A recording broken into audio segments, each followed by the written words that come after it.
Hello and welcome to the Growing Green podcast. Your host, Jeremiah Jennings, is the owner of Growing Green Landscapes in Birmingham, Alabama, and has a passion for growing the entrepreneurship community for those who are young in business.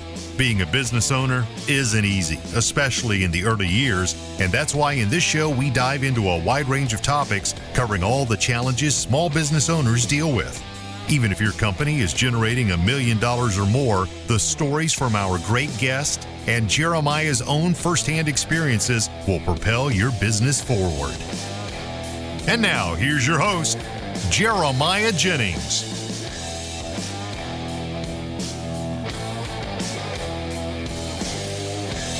What's going on, everybody? Thank you so much for tuning in to another episode today here on the Growing Green podcast. This is your host, Jeremiah Jennings, and I am super excited to be coming to you today with another fresh episode for your Friday. Hope you all are doing well, and welcome into the jungle. If Savannah was with me, she would get on to me for saying that, but she's not here, so I'm going to say it anyway.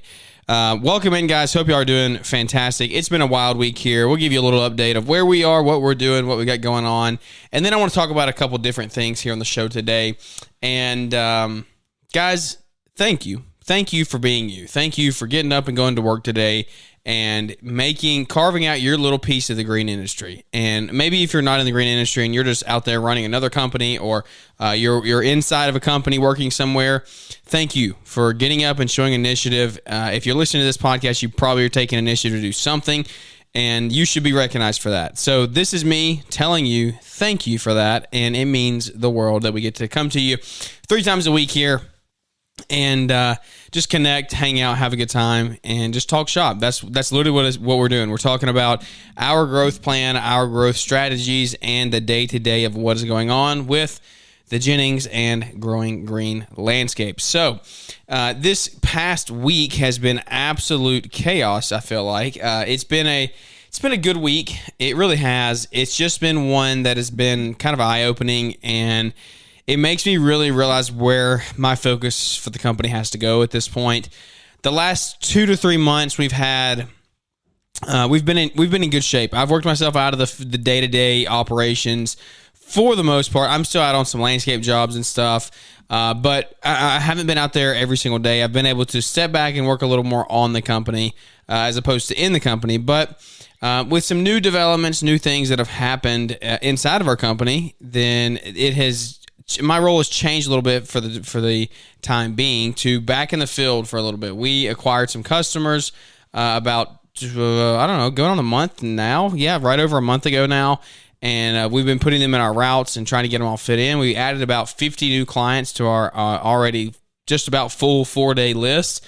And we did not have that many clients. We just have a lot of larger properties. So whereas you may have 4 or 5 clients that you can do in an hour and a half, we've got 1 or 2 that take us 2 or 3 hours at a time, So those are we have a mix of both, but the 50 that we added are all pretty small. They're all really close. They're in a really good tight route, which is all great and dandy. It's in our service area. We love that.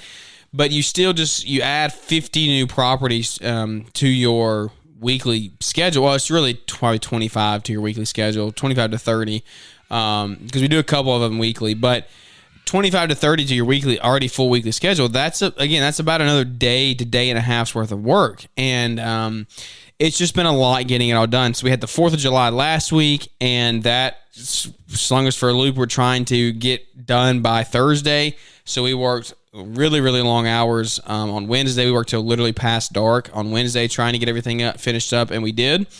And now this week, I'm still in the field because our lead foreman for mowing is on vacation. He's at the beach, which is deserved, so I'm happy he's there. But what it's done is open my eyes to I have to do a better job of training, because if I don't, then this is going to be my future for the next 2, 3, 4 years. Like, one person calls out, one person gets sick, one person goes on vacation, and we don't have anybody step up and take the reins. And I think that the issue is when you are in a small business, like an actual small company, 1, 2, 3, 4 guys, it's easy to that's the case. You have one person that does everything and can do everything. You may have one more right-hand man. And that just can't be the case, I'm realizing, as we decide to grow, because if we want to grow successfully, I have to be able to delegate to people. And we've talked about the analogy on the show, like if a quarterback goes down with an injury, the head coach doesn't go in the ballgame to play for him. They have a backup quarterback, right? And then they have a backup to the backup, and then probably another backup to the backup to the backup. Like they have third and fourth string QBs. And why is it any different in our landscape companies? And as I grow, if I don't make that change now, again, this will be my future. And this isn't like we've made great progress. And if you're in this boat, I don't want you to think that you're a failure. Like you've made great progress too if you've worked yourself out of the field and stuff. But I can't, like, the growth of the company has gone on halt this week. Like literally zero, negative. We have not, I would literally say negative. We've gone backwards as far as growing the company goes this week and working on it. And so if this happens time after time, one guy goes on vacation, the next guy goes on vacation, one guy calls out sick, like my time gets pulled here, and that's just no good. Like my time cannot be spent out on a mower anymore. And it kind of stinks because I honestly enjoy it. Like I've enjoyed getting out, mowing the properties, seeing some customers, talking to them, like them see me, we get to talk and chat, and some of them hadn't seen me in a while. And so that's all great and good. But like literally it's one of the worst uses of my time right now, because where we're at in business, like we're in such a phase of like develop, learn, add, every single day. We haven't reached like a smooth like selling point yet. We're not there. And it's going to be $1 million to $1.5 million, I think, before we even get near that point. And so we've still got a long way to go. We've got to have multiple people in place. And it's just becoming more and more evident. If I don't fill these positions, even when I don't think I need them or don't think I can afford them, we've got to start now. And that is what's going to enable us to grow, because right now, like we're limited on the time. We're limited on what we can do to the time that I can help them install any extra work. Like we got 4 guys out installing, which both have pretty full schedules right now. 2 guys doing landscapes, 2 guys doing mowing. I'm at the point like we have to add a 3rd guy mowing, because if we don't, I'm going to have to start another crew, and we're not to the point of adding another crew yet. We're in between. I think that we're going to be able to do it efficiently with 3 guys. Just a consistent, solid 3-man mow crew can knock out the majority of our lawns. But that increases us to about, like I say, 70, I don't know, 60 to 70 a week probably is what that's going to put us at. And so it's tough. Like it's tough on 3 guys. So I'm in between on that, but I actually love advice on that. From when you knew it was time to start a second crew, a second maintenance crew, I say, because it's just such a hard thing. Like, do I pull myself away for a week because we don't have enough to justify a full maintenance crew, but that call could come tomorrow, as well. And so, and you want to be prepped for that call to come, because this opportunity for the acquisition came about 2 weeks in advance from when I took the lawns over, 2 or 3 weeks. And so I didn't have time to go out and like get prepped and prepared. I just like, hey, yes, we're going into it. I'm taking it and I'm going in the fire. And it's been good. It's been a benefit to the company for sure, except that's where my time's having to go right now. And that's no good. And so as we do that, as we grow, we're just having to kind of have these conversations. And I know this is stuff that you guys work through every single day. Like I know a lot of you that are listening that chat back and forth with on Instagram, text, and so on. You're in the same stage as me. And that's why I think that we have such a good like family and following and an audience here that I love talking to you guys on Instagram and texting back and forth, because I know that I'm not the only one. And I know that you're pushing to get better the same way that I am, if not more. And so that's why I'm trying to like share this stuff as we grow. And I want you to know that you're not alone in that. Like I've talked about that for the last couple of weeks about like, don't feel like you're alone. Don't get down on yourself. If you feel like you're super stressed to the max, trust me, I get it. I understand. You can get through it. I totally understand all of that. But at the end of the day, you have to focus your time where it is the most valuable. And where mine is going right now is not. And so we're going to have to hire hire a 3rd-time maintenance person for sure. But the whole rant of this, the basis of this first 9 minutes here, what I'm getting at is I'm going to have to do a better job training. And because we have one good foreman who can mow everything really well, and I don't have to worry about his skill mowing because he's been working with us for 3 years now. He's gotten that down. But our second guy under him doesn't know how to do that. And he can mow to some extent. He helps out when we have properties with 2 mowers and things. But he's not just like going up to a 5-inch tall, thick, lush Bermuda lawn and cutting it and making it look real good. That's not what his skill set is yet. And that's on me. That's on me taking time to train that. And so I think that as I free up my time, I'm realizing I have to go back into the working on the business. I have to start putting better training in place and better systems and things like that in our inside of the day-to-day business. It's tough because, it's bidding, it's estimating, it's selling, it's all of those things. But even all of that, and I think I'm preaching to the choir here. I'm answering my own questions as I talk through this. So forgive me for this solo therapy session here, but hanging out with a couple hundred of you guys that are going through the same thing probably. And I hope this helps. I hope you can relate to this. It's just I'm actually realizing the office side is what's really taking a lot of my time when I'm working on it. When I say I'm working on the business per se, I'm doing estimates and I'm doing bidding and I'm selling, talking to new people. But I'm also tied up on the back end doing a lot of office work. I'm way behind on getting receipts filed, way behind on getting transactions categorized for the bookkeeper, the ones that they can't do. And these are and just little stuff like communicating with customers, just day-to-day task, invoicing, getting cards on file for LMN, getting them all put in the portal. These are all things that somebody I should be paying $18 an hour for a virtual assistant or some part-time person near me should be doing. And that's on me to figure that out. And if that's you in your case, it's on you to figure out. Your eyes have to open up. You have to say, if this is where I'm spending my time, I have to get rid of this. I have to delegate it out. There's not cash in the bank. Yeah, there's not cash in the bank. I know, and I understand that. You got to take the risk. You got to put your head down, Jeremiah, because if you don't, you're not going to be able to continue to sell and estimate and bid and create systems so you can scale and grow. And if you don't get these foundational things in first, how do you expect to actually add general managers and division leaders and new crews and things like that if you're tied up categorizing receipts and calling customers back and getting card on file put in? That's just not a thing. And so that's what I'm having to work through literally day to day. Where does this cash come from? Where do we do this? Because I've been very open about cash flow being an issue for us, getting card on file and things. And as I go through it, I'm and we're reinvesting at the company. I need another 3/4 ton truck right now. We have a lot of investing that we're doing, and that adds up. It adds up real quick. Has anyone priced used trucks lately? They're still pretty high. But we need that because my guys, I'm tied down because sometimes they need the F-250 to pull material or pull the mini skid or transport. And that is a bottleneck on our company.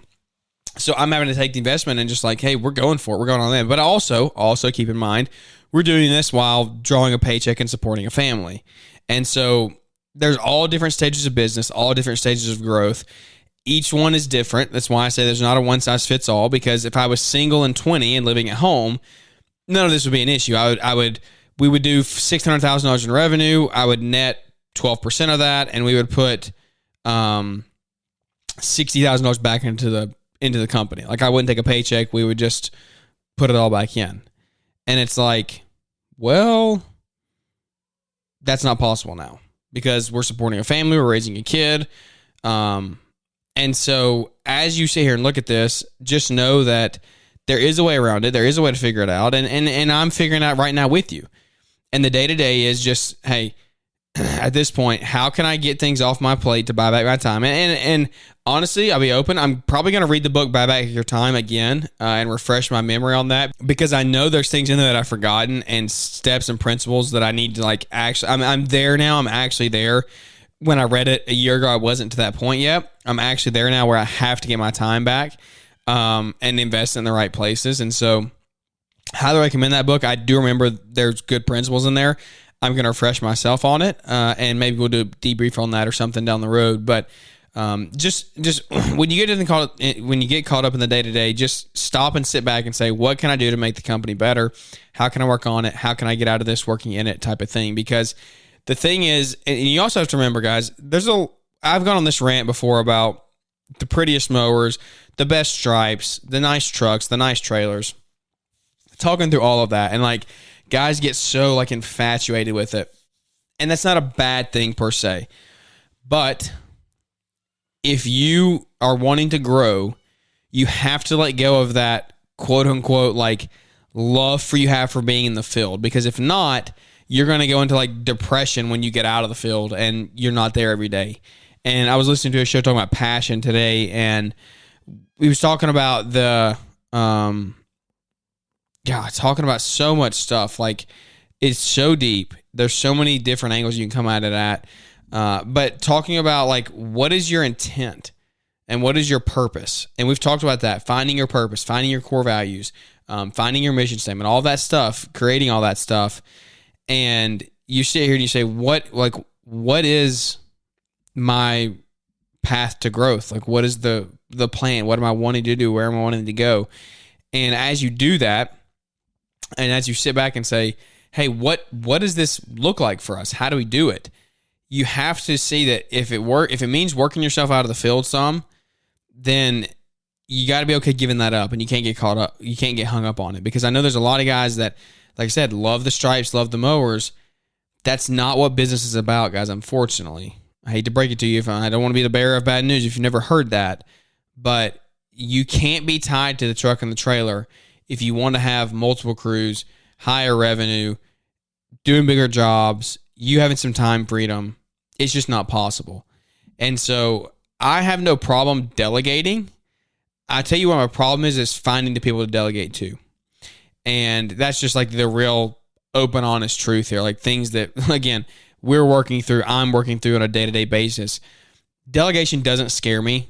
Paying people doesn't scare me. I'm actually like probably to a fault the other direction. Like, I don't mind. Like, yeah, I'll pay you to do it. I don't really care that much. Like, money's money. It'll come and go. I say that to a fault sometimes. I have to, like, Savannah's a good other half for me there, so I don't get crazy with spending. But it's just like, that doesn't scare me at all. It's just finding the right people and putting them in place, and it's creating the systems for that and taking the time to actually train, to vet the hire, put a new hire process in place, actually vet them, and bring them into the company. And then at that point, it's training. It's all things we just talked about a little bit ago. And so it's all a big circle. We're in a weird spot right now of like reinvest heavy. We just bought a new mini excavator to put to work in the field, because like, it's going to save guys so much labor and hopefully eliminate a third full-time guy on the crew right now. Or if it does, maybe not eliminate a third full-time hire, because they need that help, but it's going to greatly it's going to make us so much more efficient with a third guy, I guess you could say, not having to hand dig downspouts and things like that, and bushes and just 3 gallon, 1 gallon little plants. Take one bucket scoop and set the plant in there and bag fill and good to go. So it's a day-to-day journey, guys. When I was talking about the passion and you working yourself out of the field and you finding your intent, you have to think about, and as you grow, this really hit home, like, as you grow, you're going to realize it doesn't matter how good you are at selling people. You don't need to be selling people. You need to be showing people that you have their best interest in mind. And I will say that's something that, like, humble brag, whatever you want to say. I'm not bragging. I'm just talking, and just be honest. Why can as a society, we put our pride aside and just be honest with ourselves? I'm good at some things. I'm not good at some things, right? Like, why can we not just do that? I'm good at talking to people. I'm good at resonating, relating. When I go out on an estimate, I can just about tell you before I leave that estimate whether we're going to do the job or not. Like, I'm really good at reading people. I didn't used to be that way. That's something that's developed as I've gone along in life and just like had mature conversations, talked to higher net worth individuals. You just mature. And you're able to hold a conversation better. You're able to kind of see into that customer's life and feel a little bit about them. Where do they spend their money? How do they spend their finances? Who handles the finances? Who's the decision maker? So on and so forth. And so like, that's something that I'm actually somewhat good at. Could I be better? 1,000,000%, yes. But it's something that I actually am decent at. And that's why I don't mind having those estimate conversations. Now, one thing that I want to make sure happens as we grow our company and as we bring in salespeople is that my vision and my ability to do that, to resonate and listen to that customer, translates down to our employees, because I want them to know that we are here to solve their issues.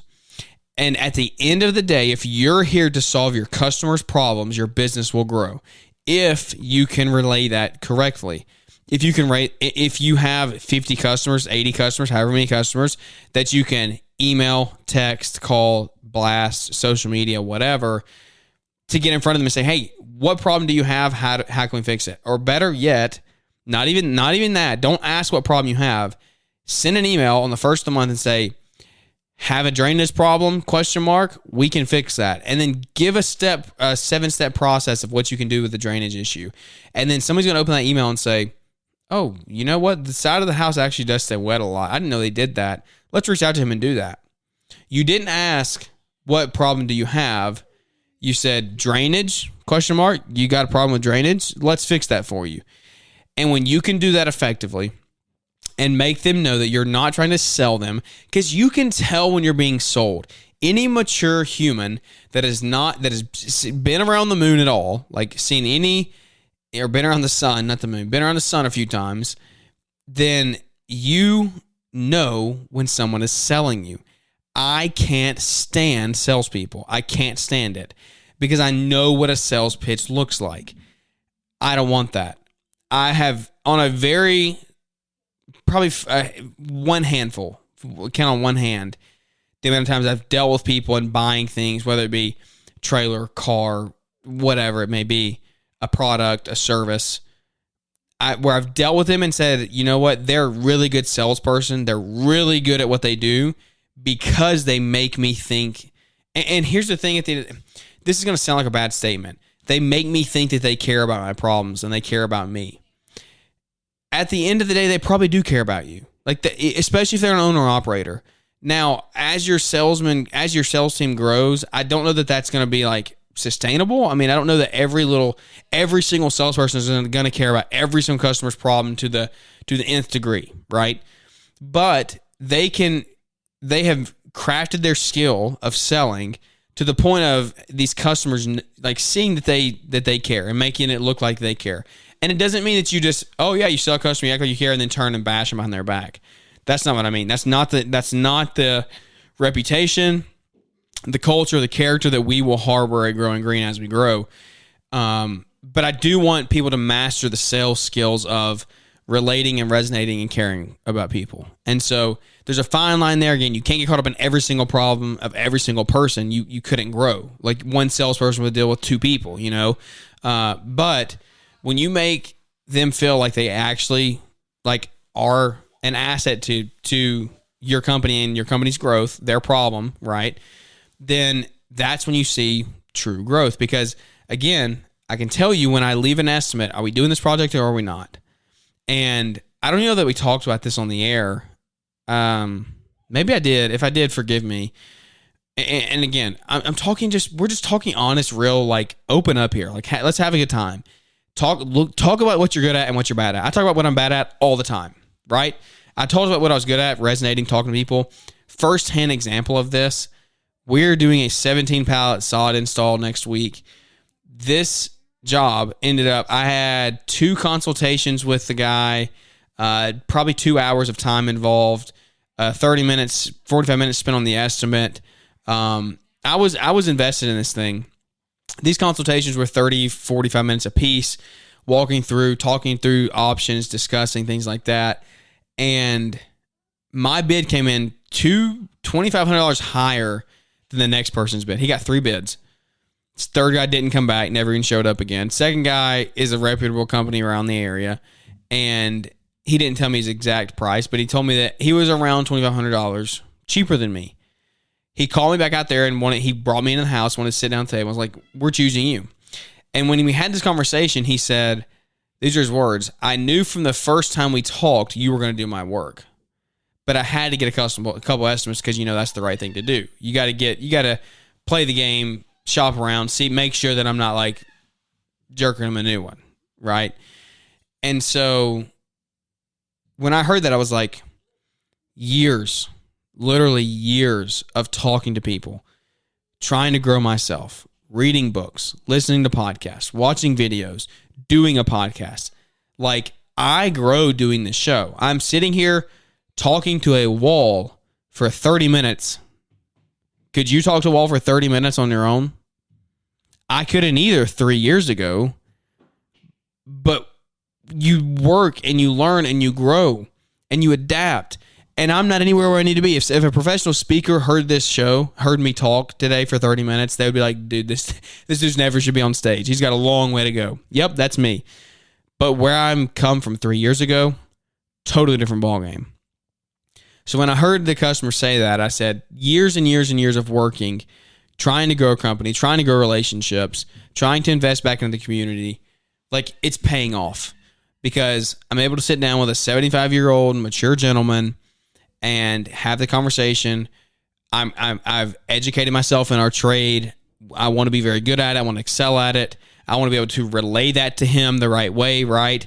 Using a software like Element, he said, out of the 3 quotes we got, you were the only one that would guarantee your work. You're the only one that would write it down on paper, that would actually give us a legitimate scope of work and put it all down.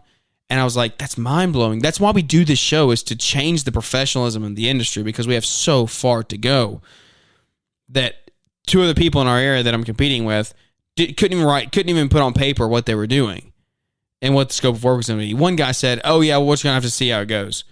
And the guy's like, I'm not writing you a blank check. Like, no, that's not happening. And it's just like professionalism goes so far, guys. You think Element's not an investment? It's an investment. It's a couple $100 a month. But what did it just land me? A 17-pound saw job, which I'm literally not looking at the ticket. I don't know. It's a $12,000 to $14,000 install, somewhere in there. Your whole software is paid for in one job, because he could look at it and say, oh, this is a great scope of work. It's professional. It's got my logo on it. It has warranty information, terms and conditions. Here it is. It's in writing. Boom. One job. Technically, no, it didn't pay for itself. But if you're sitting here not going into overhead and recouping all this stuff throughout the year, like, it's $12,000 install. The software is going to cost you $6,000 a year. I'm going to have $3,000 or $4,000 in material, right, and a few $1,000s in labor. The software is essentially going to pay for itself in one job. If you're on the fence about it, there you go. There's your answer. Like, it adds a new level of professionalism to your company. And so when I heard that, I said, man, thank you. Like, thank the good Lord above. Literally, thank the Lord for him helping me and guiding me and teaching me and allowing me to listen and learn and not talk all the time, because I used to be such a talker. When I was in high school, I never shut up. I never just stopped and listened and listen to other people's opinions. I always had my own opinion. I want to do it my own way. And now I'm like the opposite of that. And when you learn that you instantly mature overnight as a business owner and as a person when you can learn that. Literally. Like, you'll see such a difference so fast. People around you will see a difference in you. They will say something to you. They will say thank you. You'll get meetings with new people before, because guess what? When you can sit there and have a mature conversation, people like talking to you. When we bought our land, right? We bought our land back in February. We got a very, very good setup with our loan. And that came down to being willing to talk to the landowner, who was also the realtor for it, talk to her and have a conversation one time, and then have another conversation. And then when we were going through and discussing details, sitting there with her and her husband for literally an hour and a half in their office, just talking life, listening to their story, listening to them tell about their kids and their grandkids and what they do. And like, as you got on estimates, think about this stuff. Think about what is your heart behind what you're doing. Is it to sell someone, or is it to actually solve a problem and care about what the issue is and care about the people? Because when you care about the people, you see real true growth, because they're going to invest in you. And then in turn, you get to reinvest into your employees, right? Which your employees will invest into you. Like it's a big circle, right? Triangle. You call it a triangle. If you're at the top and you have employees on the left corner and customers on the right corner, when you feed the employees, or you can go whichever one you want this. When you feed the employees are going to feed the customers are going to feed you, because the employees are going to be out in the field, and the customers are going to now come back to you and say, well, man, we had a great job with your employee. We had a great interaction with your employees. Well, you fed the employees, right? You trained them. You taught them. You learned them. That's some Alabama talk. You learned them. You taught them. And so it's a big triangle there. And you can switch them around and go whichever angle you want to with it. It's just what I'm just literally spitting out of my head here. I just want you to stop and say, like, where is my vision? What is my purpose? What am I doing at the end of the day? How am I solving problems? Because I think when you generally, because I've thought about this today, have had a lot of time on the mower this week. When you genuinely sit back and say, if I'm here to solve customers' problems, I think your business is going to grow at an extremely fast growth rate. And I think you're going to love what you're doing. Because you're not in the business to sell someone or to take someone's money, but to say, how can we help you? How can we serve you? Whether you own a service business or not, maybe you have a product, you sell a product, you're still serving. Like, we talked about this in our marriage class. How can you outserve your spouse? How can you outserve them? How can you outserve your customer? Right? Because when you outserve them and you do such a good job, they're going to refer you. If you do a bad job, they're not going to refer you, and they're going to talk bad about you. It's a double-edged sword, right? Not only are they not going to talk about you, they're going to talk bad about you when they do. Or not only are they not going to refer you, they're going to talk bad about you when it gets brought up. So think about this. Be genuine. Be raw. Talk to people. Grow your development there. Go have conversations with people that you don't want to have, that are tough conversations. Maybe you're going to look dumb the first few times. You don't know what questions to ask or how to listen. Look them in the eye, though. Sit there and have the conversation and talk. When you do it, I promise you, come back to me in 6 months after doing this, you will see a change in your company. Guarantee it. I'll put my personal guarantee on it. You learn how to talk to people. You show them you care about them. You will see a positive change in your company's growth, your company's culture, and overall, your day-to-day life. 32 minutes of rambling on here. I don't want to do it much longer for you here on a Friday. I hope that it hits home for you. Kind of been a little loosey-goosey here the last couple shows, just out there. We did Instagram Live, talked to the community. I want this one to hit home, though. I want this one to be one that you go share on your Instagram story. I want this one to be one that you listen to again. If you normally listen to it in 2x speed or 1.25 speed, dial it back to 1x. Soak in everything we talked about today, because this is the stuff that changes your company. This is stuff that no one really talks about anymore. But I'm telling you this because I'm in it, and I've seen firsthand what it can do. The systems, all that stuff is coming. I'm working through that, so I'm not so adamant about that. I'm talking about here when I'm putting my guarantee on stuff that I've actually done, and that's learning how to talk to people somewhat decently. You do that, you'll see change. So share it on your Instagram stories. I would appreciate it. Let's grow the community. Let's bring more people in here. Let's change the professionalism. I know there's more people out there who have not heard of the show that should be listening to the show. I just be quite frank, honest. There's people in our community that should be listening to the show. Not for what I have to say all the time, but for the guests we get to have on. And I know we haven't had a guest interview in a while, but we've got some good ones coming here. We're going to be at Together in the Trade, so hopefully we get some on the boat. And it's just overall a good feeling being at a point like we're saying, let's grow the company. And yeah, you have setbacks. Yeah, you have weeks like this week where you're in the field. But it's what are you doing to change that? How are you going to be better? You can be better by going to events. That's how you can like see real positive change. Go to LAL, go to Equip. You can go to both of those and see change. Now LAL is going to be more meat and potatoes. That is Brian Fullerton's Launchpreneur Academy live in Michigan.